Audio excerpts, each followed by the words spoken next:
Hello बच्चों, स्वागत है आपका मैथ्स एक्सप्लेन चैनल में। आज हम करने वाले हैं चैप्टर 8 के प्रश्नावली 8.1 के प्रश्न संख्या 5 और 6। तो चलिए सीखते हैं। आज का पहला सवाल है, यदि सेक थीटा बराबर 13/12 हो तो अन्य सभी त्रिकोणमितीय अनुपात ज्ञात कीजिए। बच्चों, इससे पहले हमने जो भी कोण देखे हैं वहां पर हमारे त्रिकोणमितीय अनुपातों के साथ ए लिखा हुआ था या सी लिखा हुआ था, लेकिन यहाँ पर आप देख रहे हैं कि ये एक सिंबल बना हुआ है, इस सिंबल को पढ़ते हैं थीटा। ठीक है, तो अब हम क्या करेंगे, सबसे पहले एक समकोण त्रिभुज बनाएंगे। ये रहा हमारा एक समकोण त्रिभुज ए बी सी। ठीक है, इसमें किसी भी कोण को यानी ए या सी में से किसी भी कोण को हम थीटा मान लेंगे। तो हमने इस ए कोण को थीटा मान लिया है ताकि हमको सम्मुख भुजा और संलग्न भुजा पहचानने में आसानी हो जाए। अब जैसे कि आप जानते हैं कि जो सेक थीटा है वो जो त्रिकोणमितीय अनुपात है उसका फॉर्मूला होता है कर्ण बटे थीटा के संलग्न भुजा। अब आप क्या करेंगे, इस सवाल के साथ अपने इस त्रिकोणमितीय अनुपात की तुलना करेंगे। तो आप देखेंगे कि कर्ण की जगह सवाल में 13 लिखा है, तो इसका मतलब आपको कर्ण प्राप्त हो गया है 13। कैसे? तुलना करने पर। ठीक है, और दूसरा नीचे लिखा हुआ है 12 और यहाँ नीचे लिखा हुआ थीटा के संलग्न भुजा, यानी इनकी तुलना करेंगे तो थीटा के संलग्न भुजा आपको मिल जाएगी, थीटा के संलग्न भुजा ये आपको मिल जाएगी 12। ठीक है, तो आइए अब हम अपने त्रिभुज में भी इनको दिखा लेते हैं। तो ये जैसे कि आप देख रहे हैं कोण भी समकोण है, इसके ठीक सामने वाला कर्ण हो गया, और कर्ण हमको त्रिकोणमितीय अनुपात से पता चला है कि 13 है। अब थीटा के संलग्न भुजा मैंने आपको सिखाया था, संलग्न भुजा कैसे ढूंढते हैं। ये कर्ण है और ये ए के सामने हमने थीटा मान रखा है, तो थीटा के संलग्न भुजा यानी थीटा से लगी हुई भुजा ये है ए बी। तो इसका मान कितना दे रखा है? इसका मान दे रखा है 12। तो जब हमको समकोण त्रिभुज की दो भुजाएं पता चल जाती हैं तो तीसरी भुजा ज्ञात करने के लिए हम क्या करते हैं? पाइथागोरस प्रमेय लगाते हैं। तो ये रहा हमारा पाइथागोरस प्रमेय। यहाँ पर से हमको दो भुजाएं पहले से प्राप्त हैं, एक कर्ण है तो यहाँ पे हम सूत्र में मान रख देंगे कर्ण का वर्ग बराबर लंब, इस बार हमें पता नहीं है, लंब का वर्ग और प्लस आधार का वर्ग हमको दे रखा है। आधार है हमारे पास 12, इसका भी हम कर देंगे वर्ग। ठीक है, अब 13 का वर्ग होता है 169 और यहाँ पर आपका लंब का वर्ग लिखेंगे और 12 का वर्ग होता है 144। अब इसको आगे हम सॉल्व करेंगे। 169 ये 144 जो प्लस का है उधर जाके माइनस का हो जाएगा, क्योंकि बराबर के इधर उधर जब चीजें जाती हैं तो उनके चिन्ह बदल जाते हैं। इधर आपका हो जाएगा लंब का स्क्वायर। अब 169 में से 144 अगर जाएगा तो आपको मिलेगा 25। ये है आपके लंब के वर्ग के बराबर, लेकिन आपको लंब चाहिए तो लंब से हम वर्ग हटाएंगे, उसके सामने जो भी है 25 है उसमें रूट चढ़ा देंगे। अब 25 का वर्गमूल होता है 5, तो लंब हो गया आपका 5।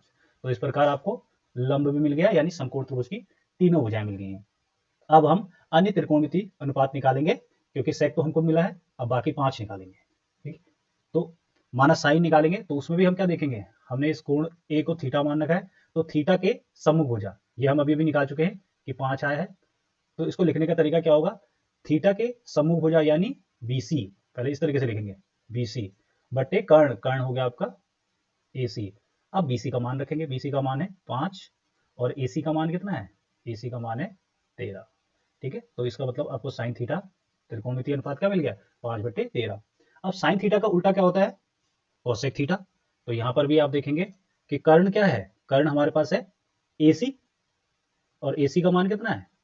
एसी का मान है 13। तो सबसे पहले हम इसको भुजा के रूप में लिखेंगे, कर्ण अपना एसी और थीटा के सम्मुख भुजा, थीटा के सम्मुख भुजा ये 5 और उस भुजा का नाम है बीसी। सीधे मान नहीं रखेंगे, पहले आप भुजा का मान लिखेंगे, इधर लिखेंगे कोसेक थीटा।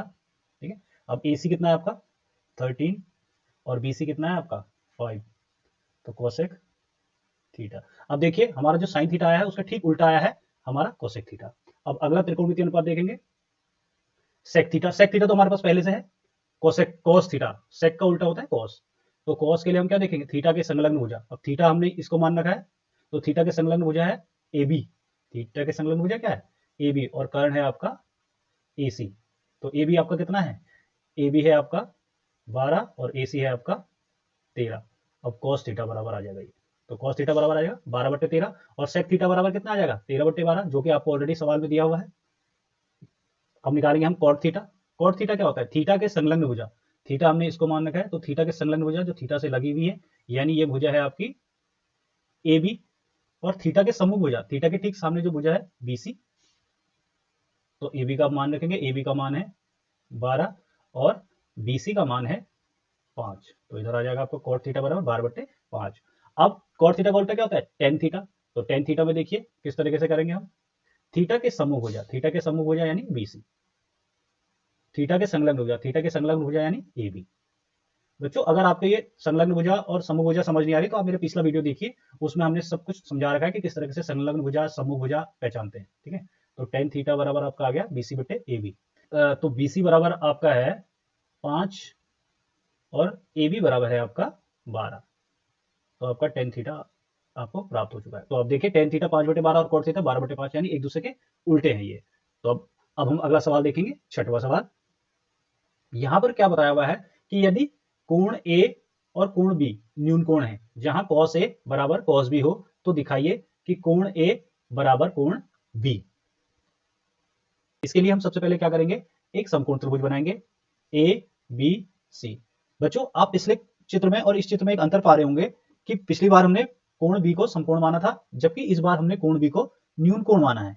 इसका कारण यह है कि सवाल में हमें पहले से दिया हुआ है कि न्यून कोण कौन कौन से हैं। कोण ए और कोण बी को न्यून कोण दिखाना है, पहले ही सवाल में दिया हुआ है। तो तीसरा कोण जो बचा है वो तो समकोण होगा, वो सी हो जाएगा। ठीक है, तो आइए अब हमको पता है कि cos ए और cos बी बराबर है, तो पहले हम cos ए का त्रिकोणमितीय अनुपाती सूत्र लिखते हैं। cos ए क्या होता है, cos ए होता है कोण ए के संलग्न भुजा बट्टे कर्ण, और cos बी क्या होता है, कोण बी के संलग्न भुजा बट्टे कर्ण।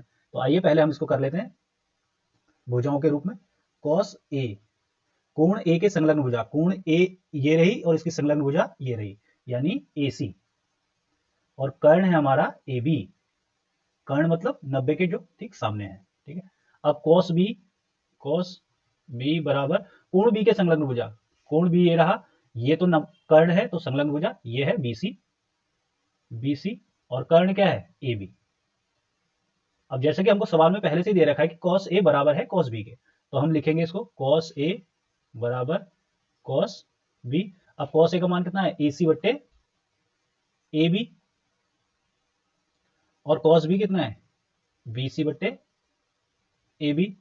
बच्चों आपने वज्रगुणन सीखा होगा, ये वज्रगुणन में हमारा ये वाला पक्ष यहां गुणा होता है, ये वाला पक्ष यहां गुणा होता है। ठीक है, तो लेकिन हम फिलहाल इसको इधर गुणा करने वाले हैं, उसका रीजन अभी हम समझते हैं।